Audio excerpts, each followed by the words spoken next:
ba talaga ng tool na to na makapag-produce ng paper products? Let's find out. Hi everyone! I'm Emmy Grace. I'm a homeschooling mompreneur na kumikita habang nasa bahay. So today ay gagawin natin na magre-review tayo nitong ating tool na ginagamit dito. Ang tawag natin dito ay sliding puncher because ini-slide lang ito, mapapunch na yung ating paper. So, kagaya niyan.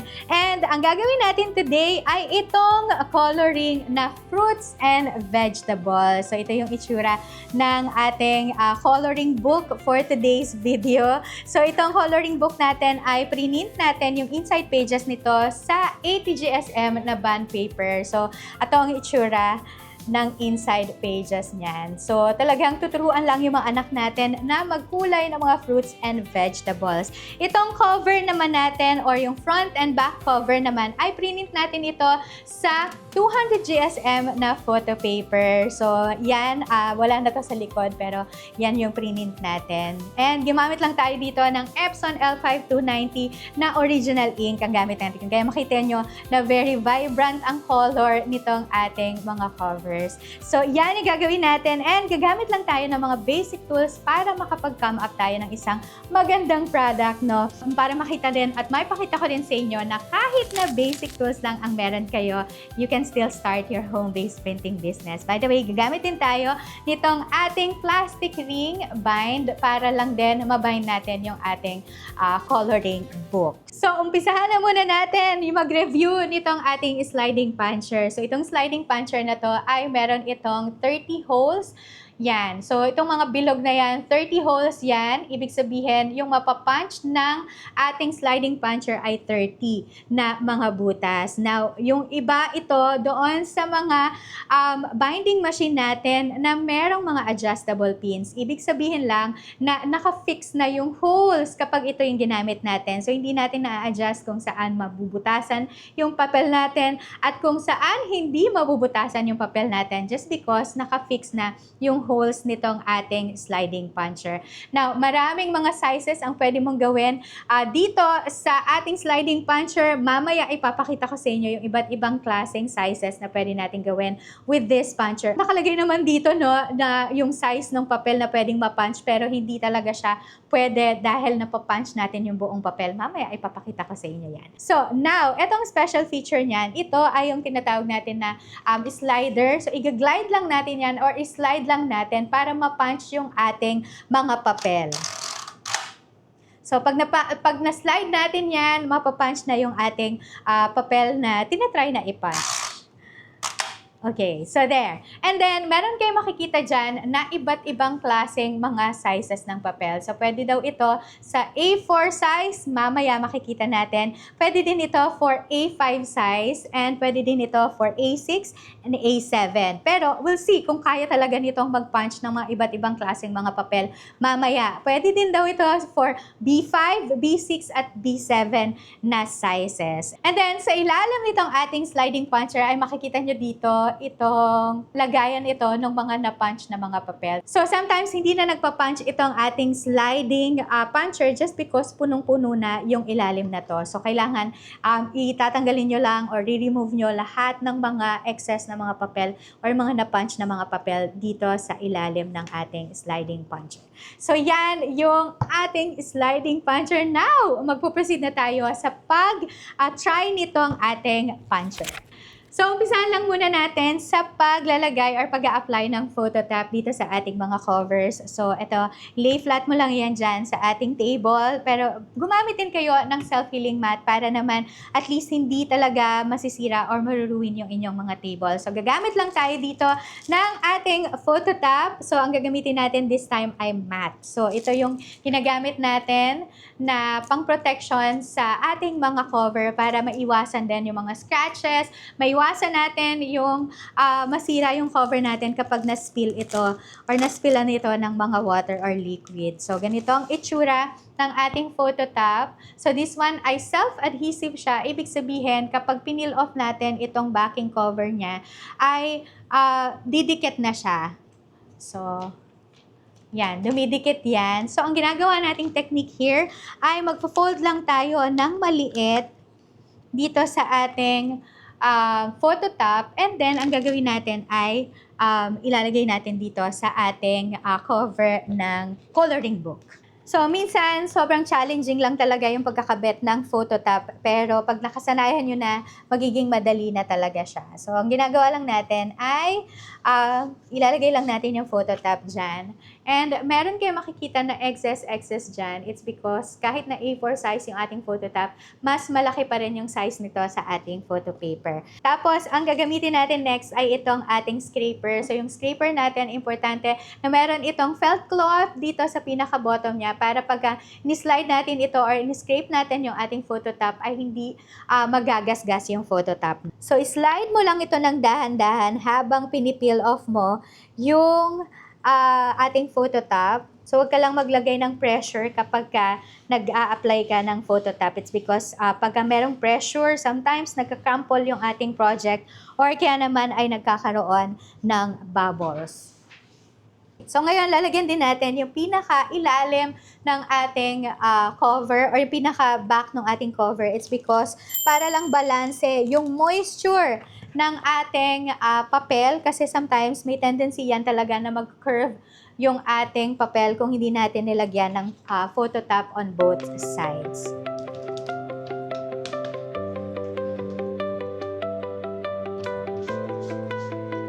Alright, so nalagay na natin yan. Ngayon ay gamit ulit tayo ng scraper and then i-peel off lang natin ng dahan-dahan tapos slide lang natin yung ating scraper. So, same din ang gagawin natin dito sa ating back cover. So, lay flat lang natin yan dyan sa ating table. Tapos, kumuha lang tayo ng photo top and then applyan lang natin ito ng photo top.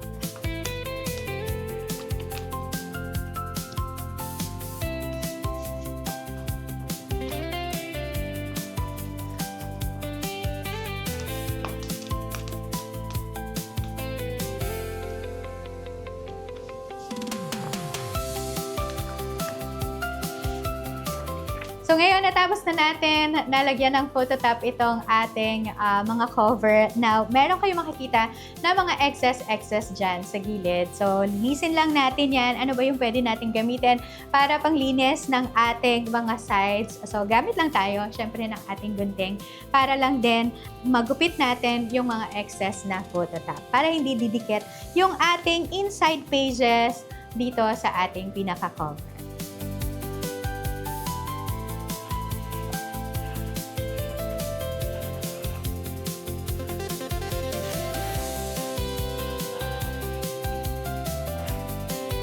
Okay, so both na-trim na natin yung excess dyan sa gilid-gilid ng ating cover. Ang gagawin na natin ngayon ay gagamitin na natin itong ating sliding puncher para i-punch yung ating mga projects. Now, para dito, make sure lang na tama yung orientation ng pagpapunch natin because sometimes kung saan, halimbawa dito natin siya pinunch, dito pala sa gilid na to, lalagyan natin yung ating plastic ring binder. So, masisiraan na tayo ng ating project, no, ng ating coloring book. So, kaya kailangan kung ano yung orientation natin, saan natin ilalagay itong ating plastic ring bind, doon natin siya bubutasan. Okay, so tingnan natin kung kaya ba nito talaga na mag-punch ng A4 size na bond paper or na project.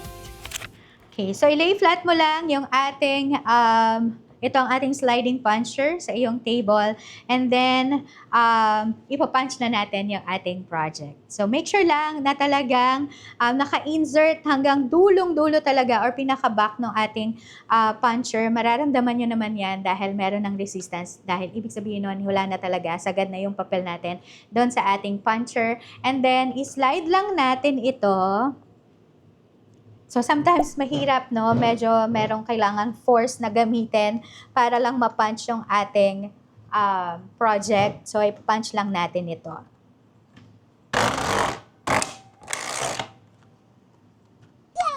So, there you go. Yan yung ating punch ng ating project. So, pwede siya for A4 size na bond paper or kaya naman ay photo paper. So, gaano ba yung number of sheets na kaya nitong ating puncher or sliding puncher? So, we'll try muna yung 3 sheets of paper kung kaya nito na mag-punch Kapag hindi, or pagka medyo mahihirapan tayo, ay pwede nating bawasan yung number of sheets.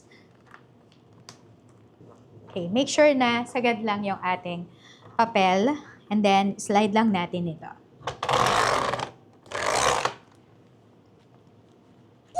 So, kaya niya yung 3 sheets of paper, so ituloy lang natin yung the rest of the project.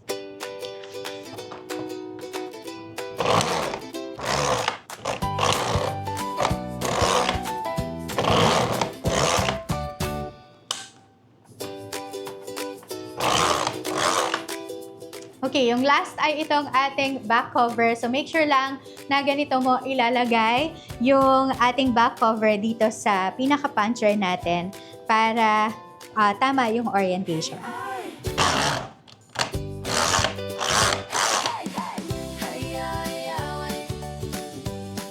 Okay, ngayon ay ilalagay natin or ikakabit na natin yung ating project dito sa ating plastic ring binder para mabind natin yung ating project. So, i-lay flat mo lang yan dyan sa table, and then ilalagay lang natin yung mga sheets of paper natin dito. So, itong plastic ring binder ay 30 holes din. Ito, ilalagay ko na lang yung details ng mga ginamit natin in the description, mga ginamit natin ng mga materials, supplies para makapag-come up tayo ng ganitong project.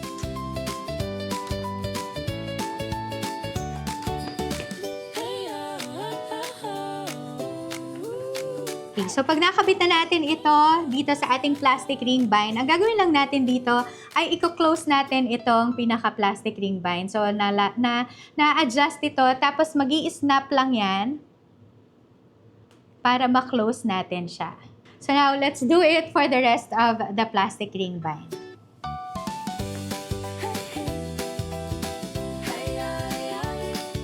Okay, so there you go! Yan na yung ating coloring book.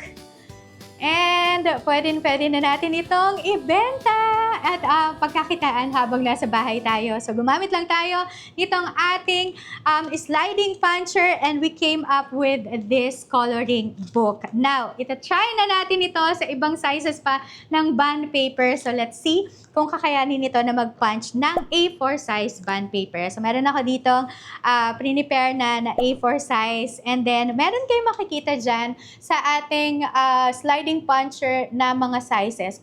So, kung saan yung line nung size ng paper nyo, doon nyo siya i-insert. So, this time, A5 ang gagawin natin. So, meron kayong makikita dyan na line, tapos merong nakalagay na A5. So, doon natin siya itatapat yung ating bond paper.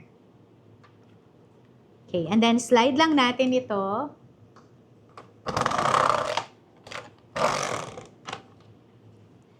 And then, yan yung itsura ng ating na-punch na A5 size na bond paper. So, pwede ba to sa A5 size bond paper?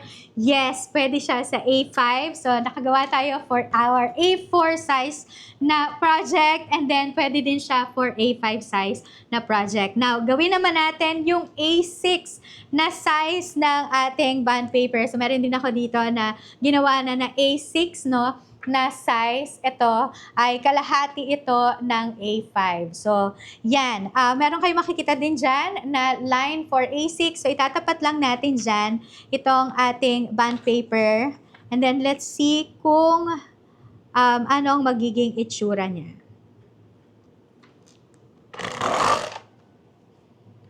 Okay. So, ito, ang nakita nyo na na-punch yung pinakagilid ng ating A6 na bond paper. So, meaning to say, hindi siya pwede for an A6 bond paper. Now, let's see naman kung kaya nito yung A7 naman. So, meron kayong makikita dyan na A7, itatapat nyo lang yan dyan sa ating sliding na puncher, and then let's see kung sasakto siya or sasakto yung ating punch. Okay, so makikita nyo na meron ding excess dyan na punch, no, ng ating sliding puncher dito sa ating A7 na bond paper. So, meaning to say, for our A7 and A6 na bond paper, hindi siya pwede because meron kang makikita na lumagpas yung pinaka-hole doon sa ating papel. So we can only use this one, itong ating sliding puncher sa mga A4 size na mga projects at A5 size na mga paper projects. Yan yung ating review for this sliding puncher. Now, kung tatanungin nyo ako kung sulit ba itong sliding puncher, well, kung ang gagawin nyo ng mga projects ay A5 size na mga projects kagaya nito, ayan, meron din ako ginawa dito. This one naman ay A Beautiful Life. It's a coloring book naman for adult. So, ganito ang itsura niyan in the inside. Iba't ibang klaseng themes din yung pwedeng kulayan ng mga adult. So, kung ang gagawin nyo na mga projects ay A4 size, pwede tayong mag-start with this sliding puncher. Kung halimbawa A5 size din yung gagawin nyo ng mga projects, pwede din tayong magsimula with this sliding puncher. Pero kung halimbawa yung iba't ibang sizes na, like for example A6, A7, B5, B6, B7, medyo hesitant na ako na sabihin na okay itong sliding puncher to use for those sizes of paper kasi hindi talaga siya sumasakto or yung holes niya ay lumalagpas pa doon sa ating paper. So, yan yung ating review ng sliding cutter. So, kung kayo ay nagsisimula pa lang sa home-based printing business, pwede kayong magsimula with this sliding puncher. Now, kung gusto nyo pa ng mga in-depth na video lessons kung paano tayo mag-setup ng ating home-based printing business, i-check out nyo lang yung aking signature course na Papers to Profits. Tinutulungan ko yung mga mommies, stay-at-home moms, homeschooling moms na makapag-setup ng kanilang home-based printing business. Ngayon, sa community natin ay meron ng 5,000 plus na mga mommies and individuals na ngayon ay kumikita na sila habang nasa bahay. So kung gusto nyo na magkaroon din ng kumikita habang nasa bahay journey by producing mga paper products, so ilalagay ko yung link ng ating enrollment down in the description box. So there you go! Yan yung ating review para dito sa ating sliding puncher. Nakita nyo na kahit na ganitong tool ay makakapag-create pa rin tayo ng ating paper project. So I hope na helpful itong video na to para lalo na dun sa mga nagsisimula ng home-based printing business. And kung naging helpful itong video na to sa inyo, I would really appreciate it if you would subscribe. I-click nyo lang yung subscribe button at i-turn on nyo din yung notification bell para hindi nyo mamimiss yung mga ganitong content here in this channel. Marami pa akong mga ginawang mga free workshops here. So, hanapin nyo lang yung playlist natin na Earn at Home. So, thank you so much and I hope that I'll see you again on my next one. God bless everyone and I will see you around. Bye!